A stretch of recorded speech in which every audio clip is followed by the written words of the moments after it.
Okay, so people who are close by, just be careful. The video is on, and then these videos will be going on YouTube. So just be careful about your hijab. Bismillahirrahmanirrahim. As-salatu was-salamu ala ashrafil anbiya'i wal mursaleen. Khatamin nabiyyin Abul Qasim Muhammad sallallahu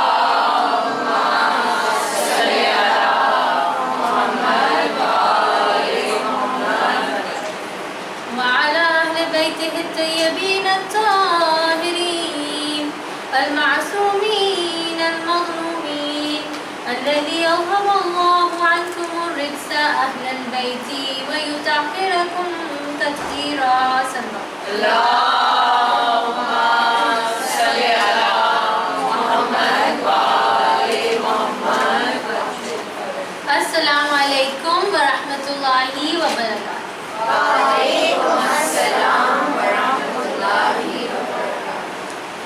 Thank you for coming again to this majlis, and we thank Allah subhanahu wa ta'ala and our imams for giving us this opportunity to come and listen to some nice stories again, and we enjoy the stories. Okay, so today we will again talk a little bit about our tongue. And we talked about our tongue. Which was that story that we did? My mouth is a volcano. Remember? We did that and he was always talking. So today we'll do a different story. Okay?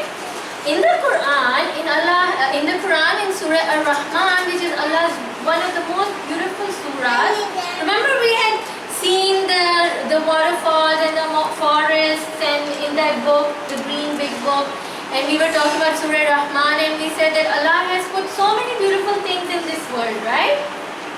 So, in Surah Rahman, when Allah begins the surah, Allah says, Ar-Rahman, Allama al-Quran, I taught you the Quran, Khalaqal insan, I made you man, I created man, Allamahul bayan, I taught you speech, I taught you how to talk, okay? So, Allah is saying this about talking right after he's saying I made you, as if to say that after making you, the most important thing that I gave to you was your ability to talk, your ability to speak. Now what does the word speech mean in Arabic? Okay, bayan, what does it mean? It means uncovering. You know how you unwrap your gift and then something comes out of it, right? Speech means to uncover. See, like this man, he's uncovering his car. You didn't know what was under it first, right? But when he removed the cover of the car, you can tell which car it is, right? Isn't that true? So something is covered, you can't see what's inside. If I have a candy inside and I ask you, which candy do I have? Will you be able to tell? Because it's closed. When I will open it, then you'll know is it your favorite candy or not. Right? Oh no, I don't like this one. This is not my favorite. Oh no, this is my favorite one. Right? So, when you open, then you know what's inside. Just like Imam says that we are hidden under our tongue. How are we hidden under our tongue? Just like our fist, yes? If you want to speak, you have a cover in front of our feet. Beautiful. Zara has a way of saying it, explaining it. She's saying that we have two lips and they cover our tongue. And our tongue is not showing, so Allah has put two lips. Now Allah has put these two, very good Zara. Let's have a loud durood for Zara.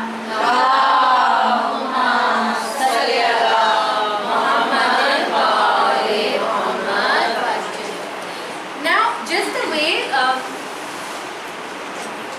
let's have a loud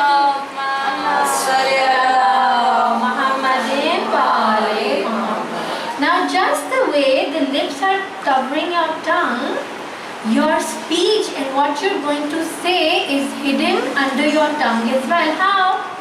You go to a new place and you meet a new person and you don't know whether they're going to be friendly, whether they're going to be angry, whether they're going to be mean and nasty, or they're going to be playful, right? So you go and you say hello, and then when they open their mouth, then you know like a friendly, smiley person. Where if you go and say hello and they're sitting like ignoring you. Or if they go like, I don't want to talk to you, I don't know you, please go away. Wouldn't that be so rude? So before somebody talks, you don't know what kind of people they are. But once you start talking, then the other person can know whether you're going to be polite or rude. Yes? You already know that person and you talk to them. Yeah, what if you know that person already? Then what? You know, if you already know somebody and every time you meet them, every time you get a chance to show your beautiful side to them, right? Every time you meet them, you greet them with a salam, you meet them politely, you give them a hug, you give them a smile, you shake hands, you speak nice things to them. How are you? How was your day? You're looking tired, or you're like, you're looking so ugly today. Would you like that? No, you don't want to meet them again. You're like, you know that friend of mine, she was really nice to me all this time, but this time, she broke my heart. I don't want to meet her again. Right? So every single time we open our mouth, we are uncovering ourselves and showing to the other person who we really are.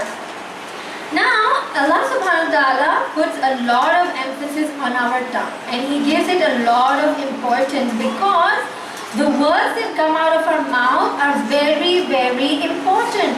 Did you know that in the time of the Holy Prophet, the friends of the Holy Prophet used to collect these pebbles and used to keep them in their pocket. And you know what they used to do? They used to keep one pebble in their mouth. And you know? They used to keep one pebble in their mouth. You know why? Because the Holy Prophet said, think before you speak.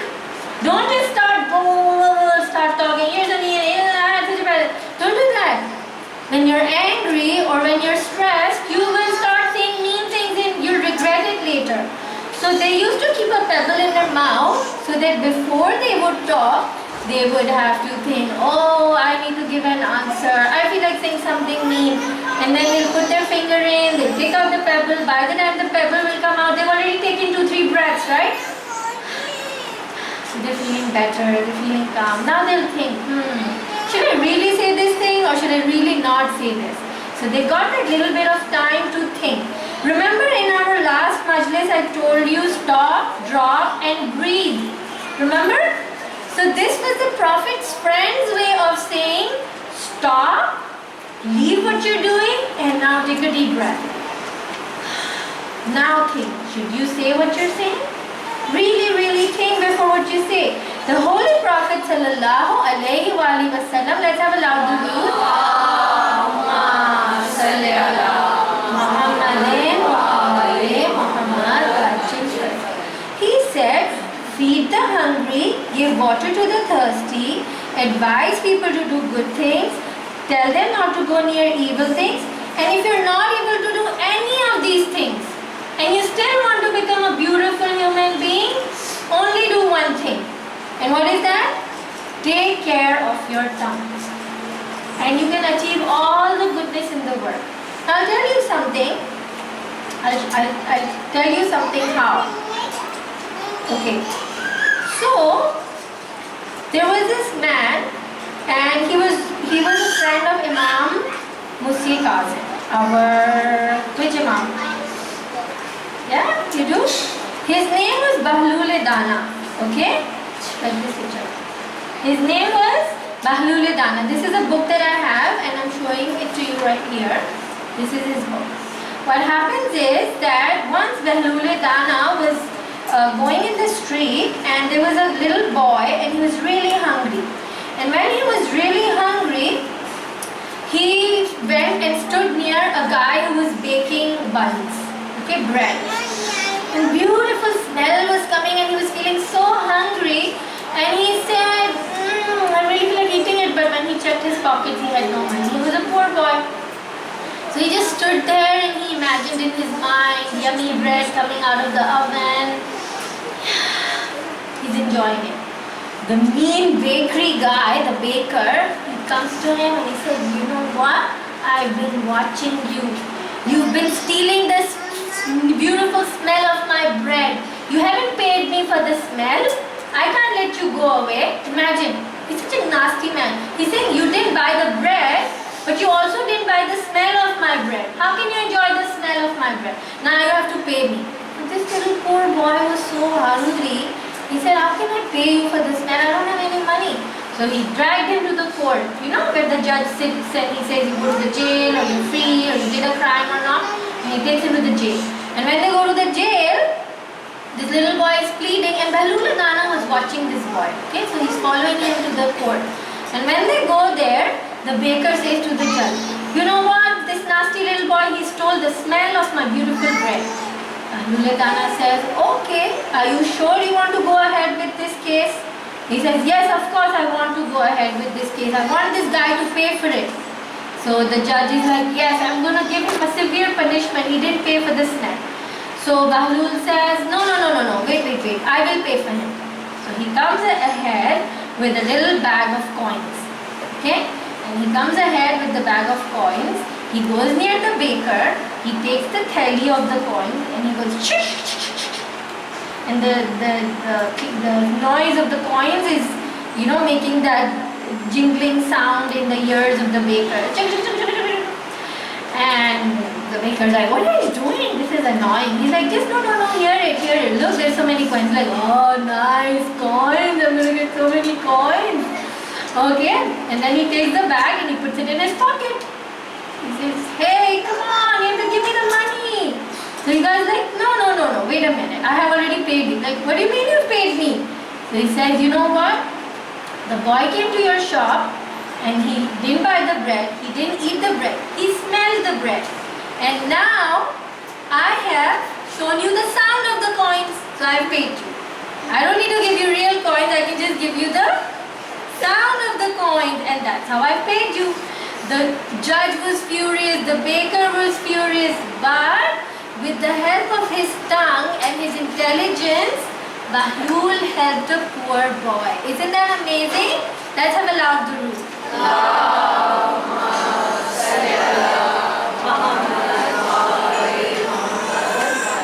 Now there's another story of a man. He was called Mulla Nasruddin. Okay? And he has many tales. And I'm just going to tell you a very small one. Now here also we will see how funny, this is a funny story. And in this story also we'll see how nicely he uses his tongue and he saves the situation.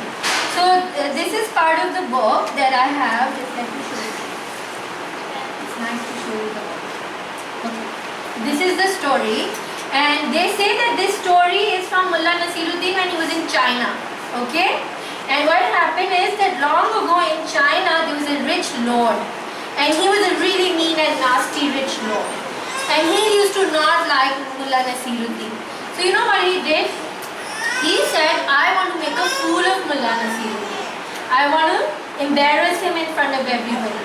So he was going to use his tongue to embarrass someone. Now look what Mulla Nasruddin does. What he did, this lord, he invited all these friends of his and Mulla Nasruddin to his palace, and he says, I have kept a feast for you where I will let you eat as many watermelons as you want to eat, or honey melons, okay?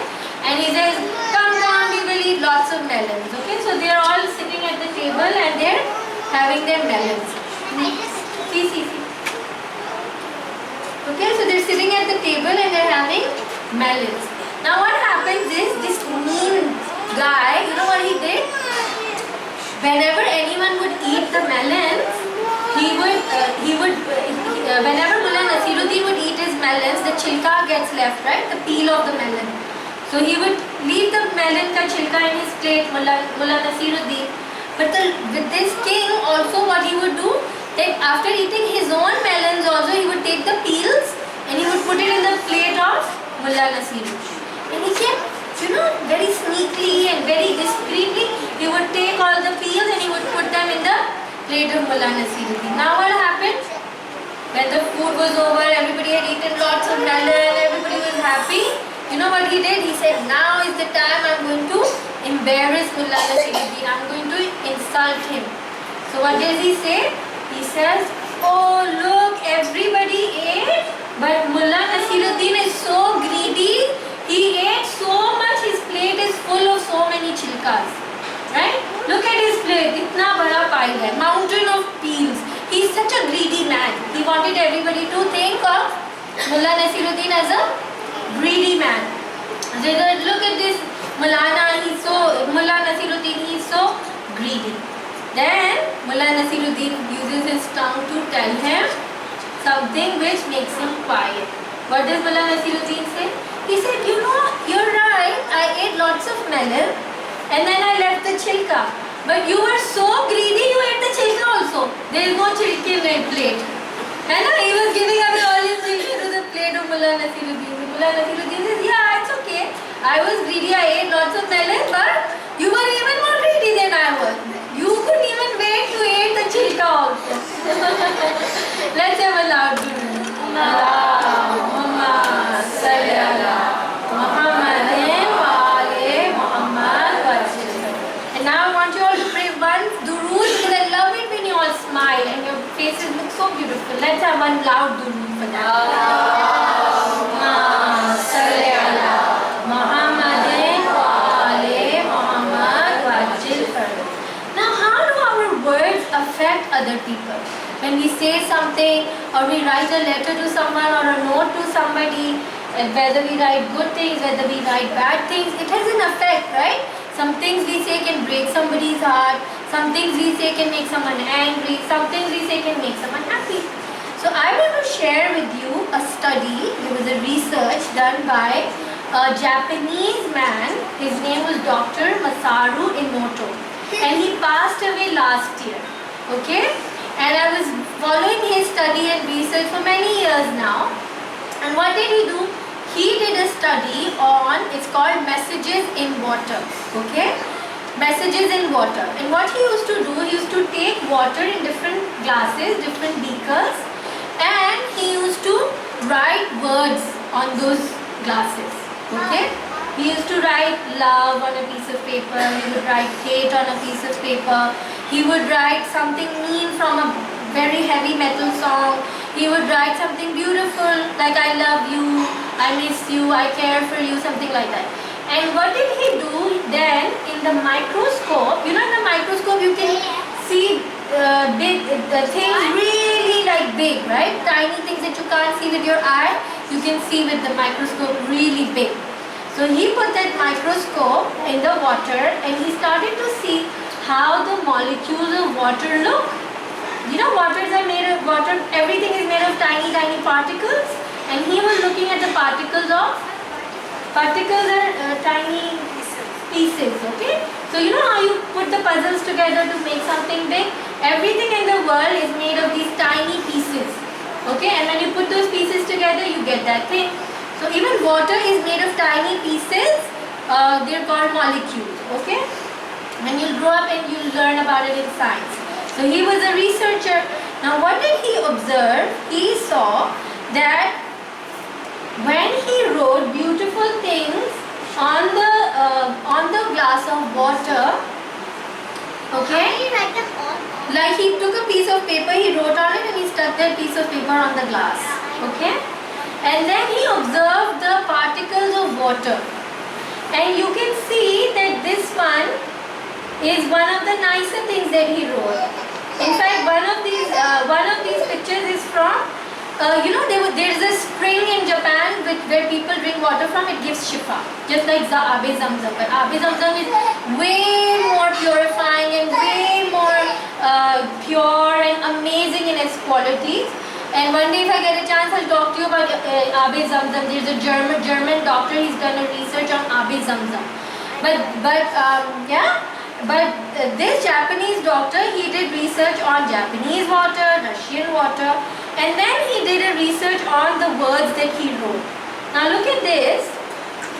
This was heavy metal music and the molecules were looking so disgusting. Okay? Then he wrote something really nasty and this is how the molecules were looking. Okay? But then he wrote something beautiful like Mother Teresa. You know Mother Teresa? The lady who used to help the poor people. Then he wrote love. And look at how pretty it's looking, like the snowflake from Frozen. Yeah? It's so pretty. And thank you. When he wrote thank you, the molecules of water became so pretty. It's so cute, they're so pretty. And he was trying to tell everybody that whenever you say something, it has a real effect on the other person. Okay? It can make the other person feel good or bad. Now a lot of people say, okay, this research was done, some people say it's not authentic, but I really believe in this because I believe that we are also, in science we learn that our body is 70% water, if not more. Like if you divide your body into 100 portions, 70 portions is water. Okay? We have so much water inside our body. That's why we should drink lots of water. And when someone will say something mean to us, imagine all the water inside our body. If someone says something mean, what will happen? According to Dr. Masaru Emoto, what will happen? All the water inside us will start to look really ugly and dirty and we'll feel so bad. But if someone says something nice, if we say something nice to ourselves, or if we pray the names of Allah subhanahu wa ta'ala, right? Or if we say dua, it will have a beautiful effect on us. You should try it, It makes us more peaceful and calm and happy. Now let me show you one more thing. There's an institute in Canada and it's called Al-Huda Institute. Okay? And these children in the institute, they did an experiment. Okay. Very good. Yeah. And yeah, so one room they take one apple and they cut it into two and they put one piece into one room and another piece into another room. In one room they keep the apple with the recitation of Quran for 1 week. In the other room they leave the apple with the music on, some dirty music, ganda music. Yeah? And then see what happened. The one with the Quran looks so fresh after so many days. And the one with the ganda music with the gande words in it look all rotten and smelly, right? So our words really have an effect on our food and on us, and that's why they say that you should pray Ya Wududu 20 times when you're cooking. Mamas can remember that. It creates friendship in the people in the house, it increases the love. So the names of Allah have a very beautiful effect on us. I'll tell you a story of a man. He was a teacher and his name was Sayyid Murtaza. Okay, and he was doing a class and every day there was one student who was always late in his class. So Sayyid Murtaza asked him, why are you late every day? So he said, you know what, every day to come to your class I have to cross a river, and the ferry, the boat that brings me from there, it doesn't leave before the time I get on it.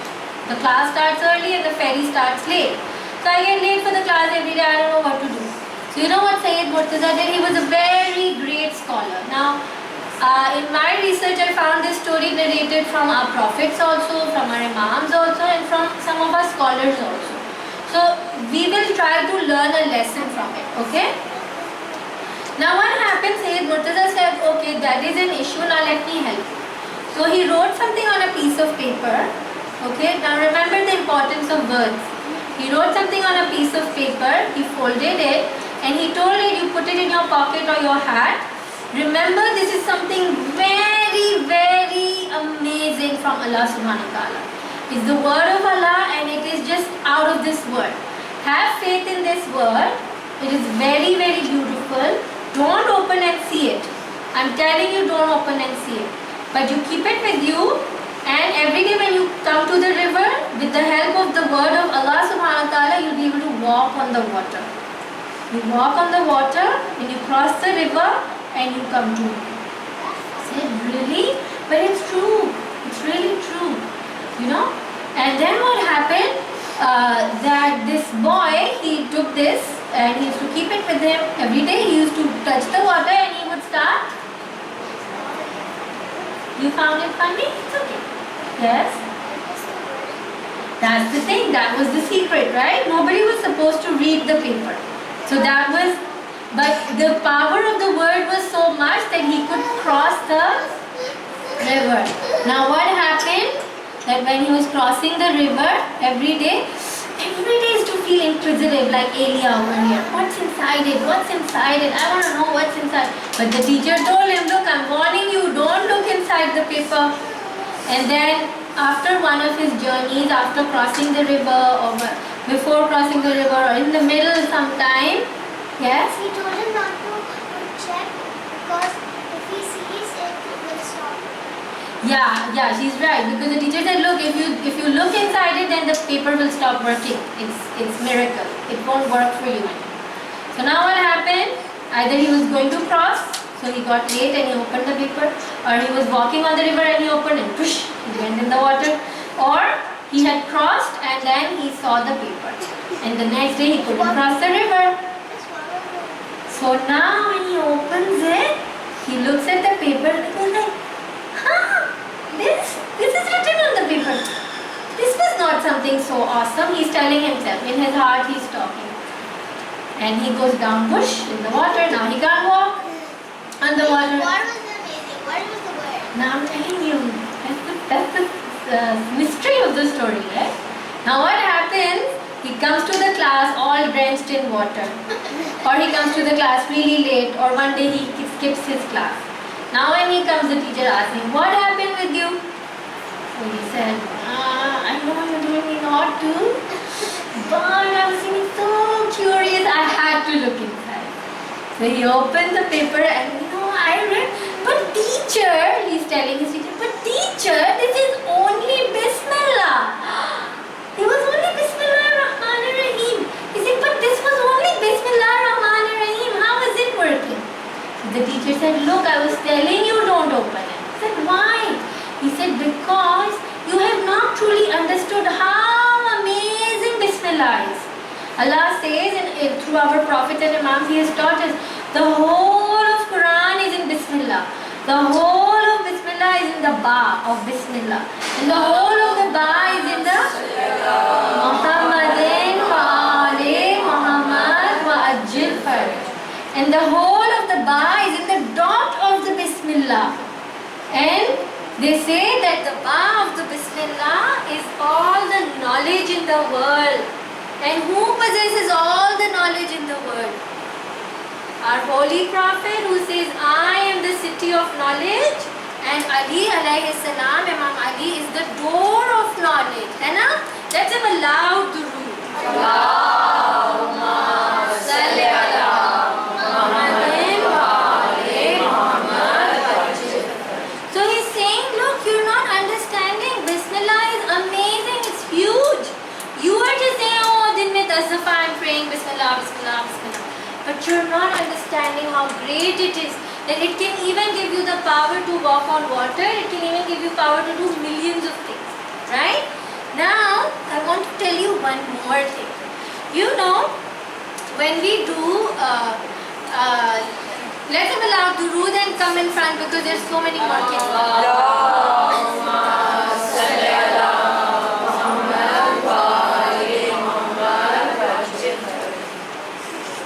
Okay, so one more story, okay? Now, the importance of word. You know our Imam Hadi, okay, Imam Jawad, he was living with his wife, Fazl. And Fazl was not a nice woman, okay? So because I want to do the story faster, you can read more about it with your mamas. So Fazl was not a very nice woman and she wanted to harm Imam Hadi.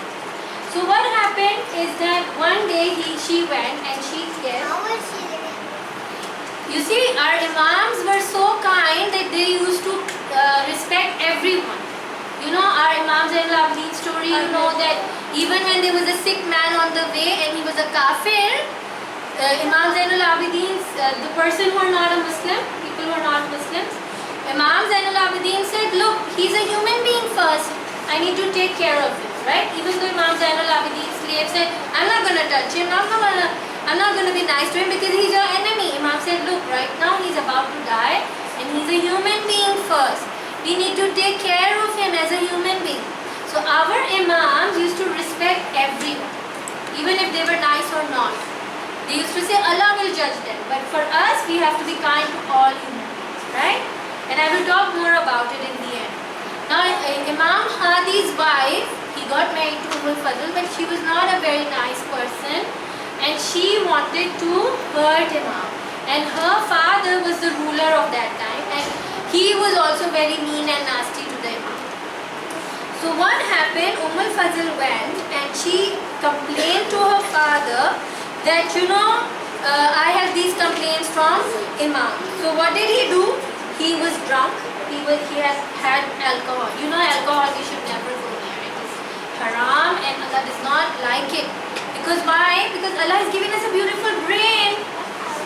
Alcohol is a liquid which we don't drink as Muslims because it shuts down our brain. Yes. Yeah, it's a liquid that can harm your brain. Okay? So She's not lying about it. She's not lying. no, this is a true story. No, I'm saying that whatever she said was lying. Yeah. You're right. Thank you, Lee. Whatever Fazl was going and talking to her father was a lie. It was not true because she was not a nice person. So she was going and making up bad stories about about our Imam, and she was being jealous, and she had all these bad feelings, and she was going and complaining to her father. And her father was not a nice man, and he was drunk. He was not in his senses. His brain was not working. So in his anger, he took a sword and he went to the room of Imam in the middle of the night. And Fazl and her slave and this man who was the father of Fazl, they all went and they hurt Imam. Okay, they hit him with the sword. Everybody in the room thought that they had killed them. He hit him with the sword. Okay. Yeah, like maybe on his head or somewhere, right? Everybody was sure Imam had been killed now. Now this man, he was drunk, he was not in his senses, so he went back to his room and he went to sleep without realizing कि उसने कितना grievous काम करा है, कितना खराब what he's done. Then he wakes up in the morning, and when he wakes up in the morning, what does he see? He says, oh no, what did I do? I need to go and take care of Imam's body because I killed him. So he goes to the room and he goes inside and he gets the shock of his life. What was the shock of his life? He's awake. Imam is awake and alive. Allahumma salli ala Muhammadin wa ali Muhammad wa ajil. And Imam doesn't have a scratch on him. He said, how did this happen? How did this happen? So Imam Jawad, yes. He was not hurt because he was such a nice man and he didn't hurt people. That's why he was Wow, she's saying because Imam was such a nice man that Allah saved him, right? Because he was so kind. But there was something really special that Imam Jawad had. You know what he had? He's Imam Hadi, which Imam? Can we count? Imam Hussein Kazim was our 7th Imam, then Imam Ali Raza, and then Imam Muhammad Taqi. Imam Muhammad Taqi is Imam Hadi. Okay, so he was our Imam 9th. Thank you. Okay, I get confused when I sit here. I get nervous. Okay, let's have a loud do.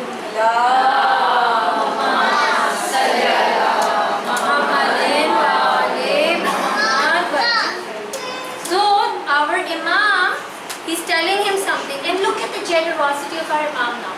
He is saying that my great grandmother Bibi Fatimah Agha Salamullah Alaiha, she gave me a written dua, okay, which we can call a taweez or we can call it an amulet, okay. Have you seen people who wear these black strings and they have something sewn together into a thing and they're wearing it in their gala? I know what happened. Yeah, amulet, like that's the taweez. It's like this. Yeah, it's like like a square, right? And we can wear it in different ways. You can put it in a nice casing also, and you can just keep it in your pocket also. It's a dua basically, okay? And he said that my great grandmother, Bibi Fatimah Zahra, gave me this dua for my protection, and it is such a strong dua that it protects you from any harm except death, okay? So this time, when you hurt me, I hadn't really died, but I was really wounded. And मुझे बहुत जख्म आ गए थे, ठीक है? I was really zakhmi. I had so many wounds on my body, but I didn't die because that dua protected me. I was wearing that dua, and then no, he was fine in the morning. And then imagine now, this is the most beautiful part. The man who tried to kill Imam is asking him, "Can I have that dua? Can I have the dua?" I wouldn't feel like giving it to him. Would I want to give it to him? I wouldn't feel like giving I it. think so. Such a nasty man. Why I should I give think it? so. Imam did. You're right. Imam did give it to him because Imam was so generous.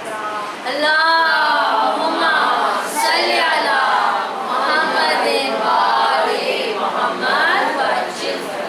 Because Imam is so generous, he gave him that dua and he said, this will protect whoever who wears it, and that taweez is called Harze Jawad or Hirze Jawad. Okay? Yes. A dua can help you, of course. Let's have a loud durood for Alize. Allahumma salli ala Muhammadin wa ali Muhammad wa ajil faraj.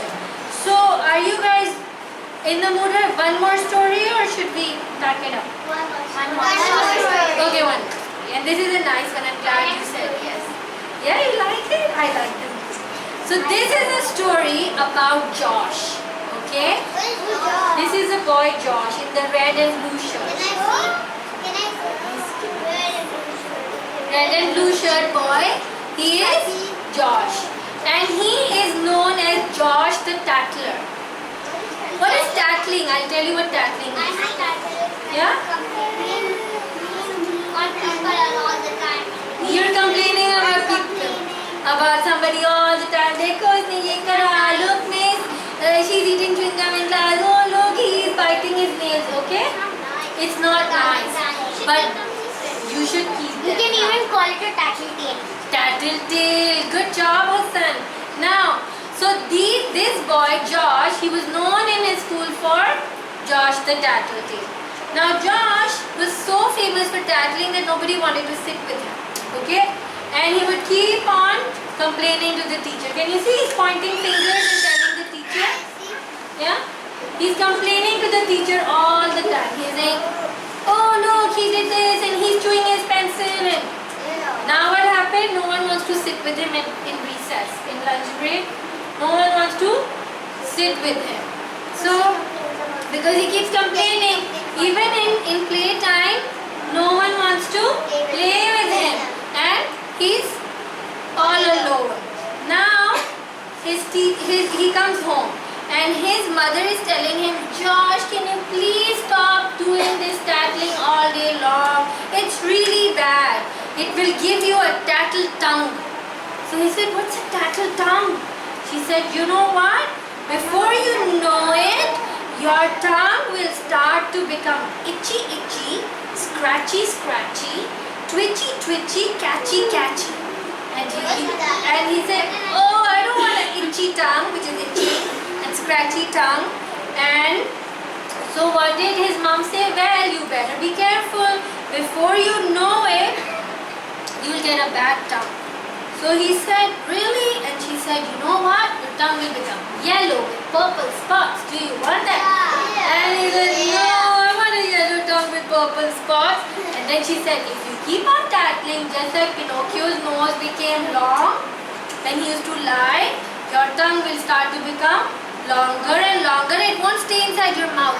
Now his mom was scaring him, right? So he wouldn't do these nasty things. But he was confused. You know, I was also confused. Mother was just telling a joke to make him stop tattling. Yeah, he was thinking, oh no. So he went to the bathroom and he's looking at his tongue. He's saying, oh no, my tongue will become like a tattle tongue and it will have all these purple spots. What do I do? What do I do? Then he said, my mom is saying it, I can't be sure. Right now my tongue looks okay, but what if I get it? So he's really worried and he's imagining, and then he goes to school and he's sitting in the class, and then there's this bully boy at the back, okay? And he's talking to his friend at the back. He's talking to his friend and he's saying, today we will beat up one girl in class. Okay, these two friends at the back. Okay, they were making a plan and they're saying we will hit a girl or beat up a girl. It's not nice. Now what happened? When Josh heard them talking, he wanted to go and tell the teacher. So when he went to tell the teacher, he said, teacher, I want to tell you something. So he said, yeah, Josh, what do you want to say? And then in his mind he's thinking, itchy, itchy, scratchy, scratchy, twitchy, twitchy, catchy, catchy. He said, no, I can't say it. I can't tattletale. My tongue will become yellow and purple. So he doesn't say it. Now he's feeling really sad because he really wants to take care of her, of his friend in the class, right? He doesn't want her to get beat up. So now he's really confused and he puts his head down and he goes to class.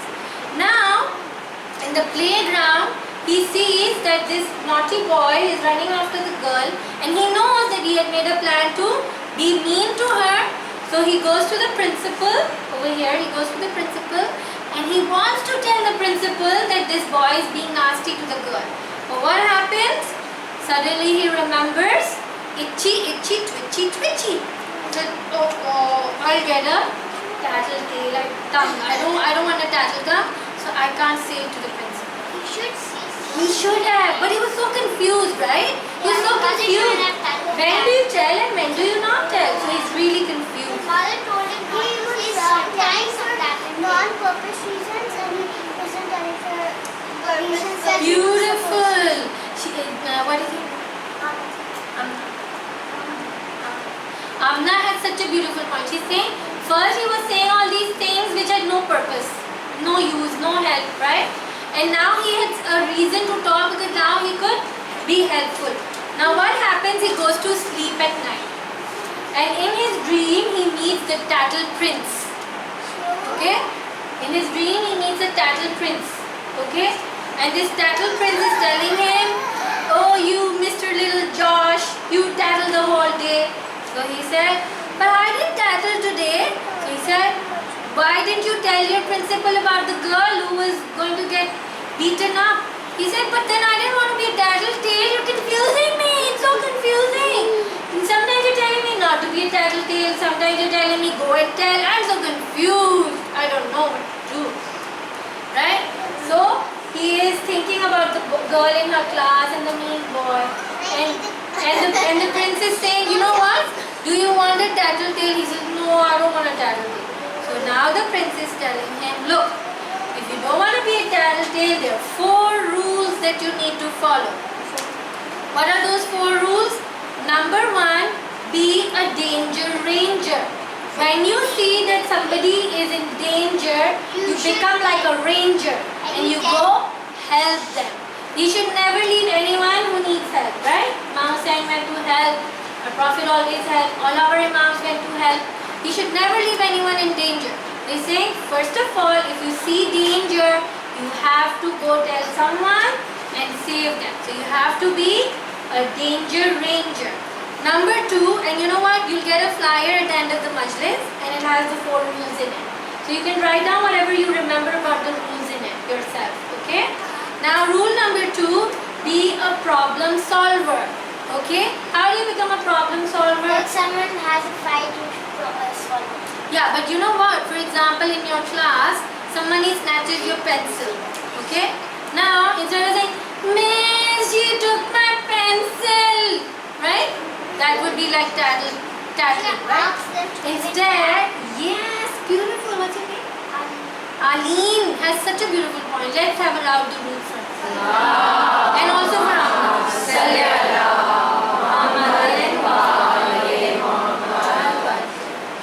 So what do? We talk to that person. We say, please return my pencil. That was not very nice. Instead of going to the teacher and complaining. Right? Yeah, we don't say, man, she took my pencil. Instead you tell your friend, please can you return my pencil? That wasn't very nice. Right? And if you don't return my pencil, then I'll go and talk to the teacher after class. Not in front of everybody, right? Because you don't embarrass people in front of everybody. Yes. They get annoyed. Your friend would get annoyed. Then you can go and tell your teacher after class. Right? And also what the tattle prince is telling him is saying, okay, somebody took your 1 pencil, but do you have another pencil that you can use till the end of class? Right? If you have another pencil, then you can wait till the end of class. If you don't have another pencil, then you can quietly go to the teacher's desk and quietly tell them, look, I'm having this problem, please help me. And they'll help you. But it's not nice to shout about somebody's bad habit in front of everybody. Okay? Sorry? Yeah, so we can quietly go and talk to the teacher, right? Instead of saying it in public, we should quietly talk about it. Why? Because later on the whole class can make fun of that boy. That wouldn't be very nice. And we empathize, right? If we're in their place, we would feel so sad, right? Okay. Now rule number 3. Now or later. Okay? Now, what does now or later mean? It means, is your problem really, really urgent? Does it need to be fixed right now? Or can it wait till later? Like we just discussed. And rule number 4. Mind your own beeswax. Okay? That's not a very nice way of talking, right? So we just say mind your own beeswax. Okay? That means that you take care of your own things. You take care of your own affairs. For example, if there are 2 boys who cut into a line in a queue, right? And you saw them. Okay? Now they're not in danger, number 1. And it doesn't involve you. Does it involve you? It doesn't involve you. So you mind your own beeswax and you let them do what they're doing and the teacher can take care of it. Okay? You don't have to say, Miss, Hamza and Ali are breaking the line all the way in front where I'm not there. Yeah? That would be tattling. Right? So, we have to mind our own beeswax. If it doesn't involve us, number 1, and if there is no danger to anybody, we stay quiet. We don't go. These are the 4 rules of tattling. Let's have a louder rule.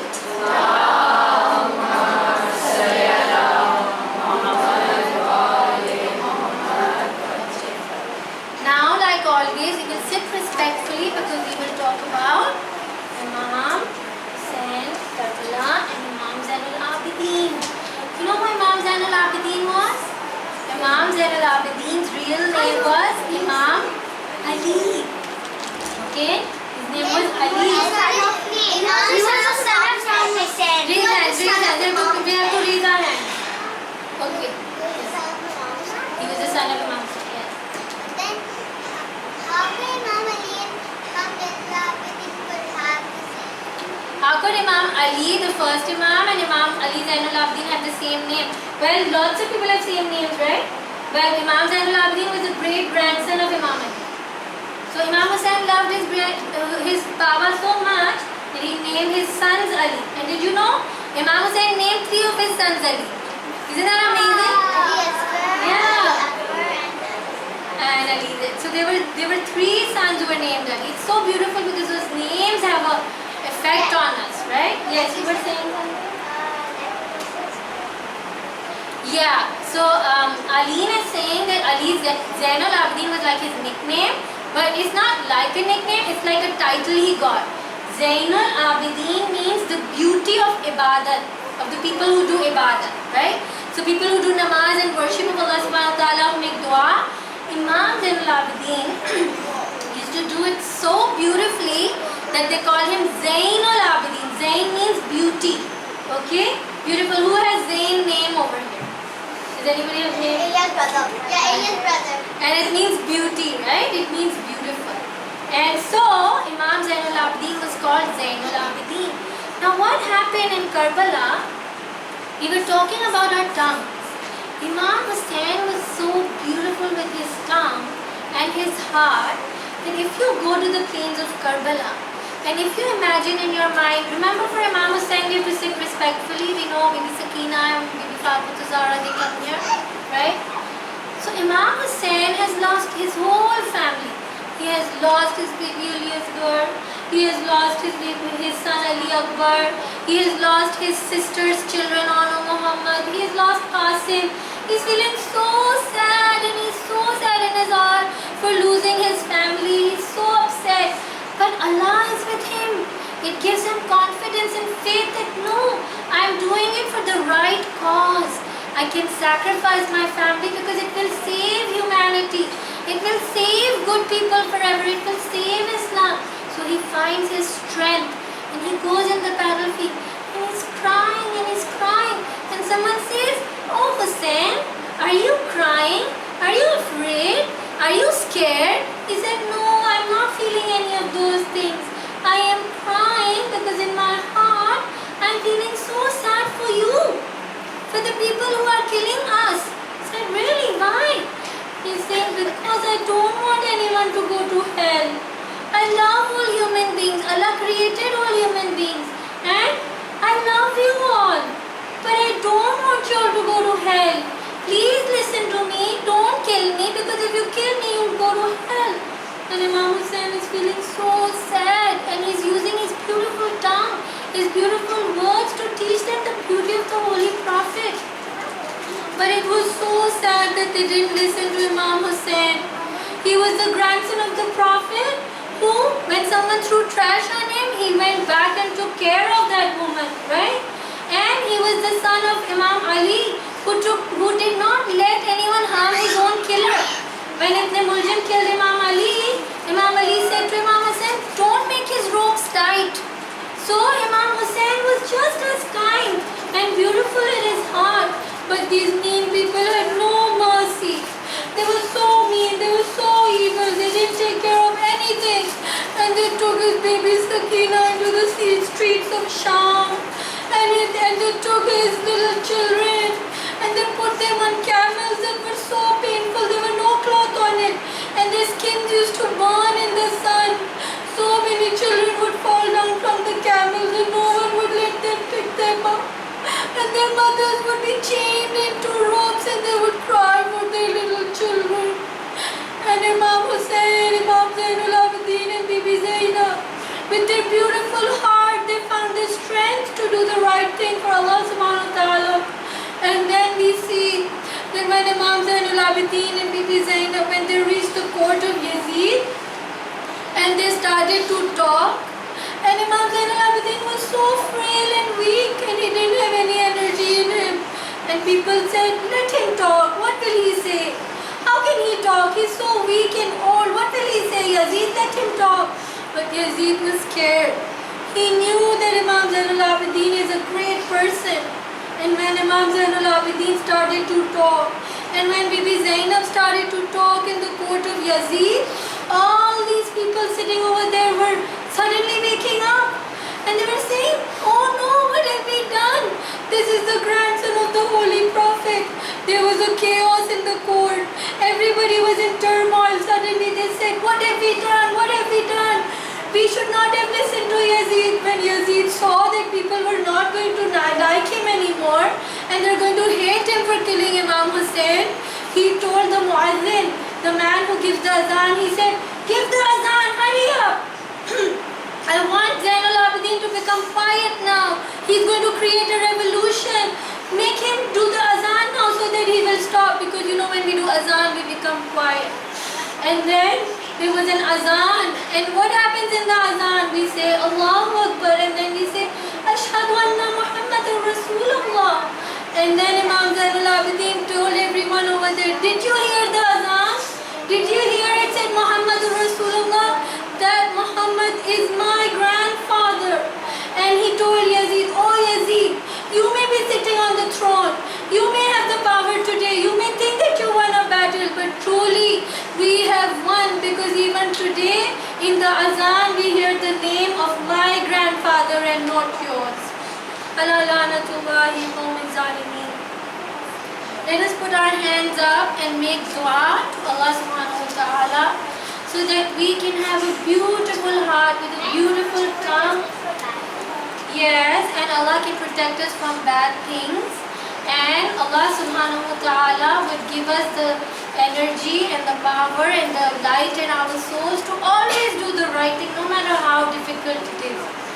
And oh Allah, please send our Imam Zamana real soon. Ameen, Ilahi, Ameen. One thing I forgot to tell you during the Majlis, I really wanted to tell you, is that when we wear a taweez or when we wear threads in our hands on which we have prayed a dua, it is recommended that we pray the dua ourselves. Okay? Wearing it is also good. We should wear it and we can pray duas and we can wear it. But if we start thinking then instead of Allah subhanahu wa ta'ala, this taweez or this thread will protect me. Like some children, they have their good luck charms, right? So if we start thinking that your little unicorn is going to give you good luck and you will do well in your test, right? So we have to think that these things don't have any power. Only Allah, beautiful Alim. We have to remember that the thread does not have power, the written word does not have power, only except Allah puts the power in it. In the end, all the power to protect us, keep us safe, give us good luck, everything is with Allah subhanahu wa ta'ala. Let's have a loud wudu.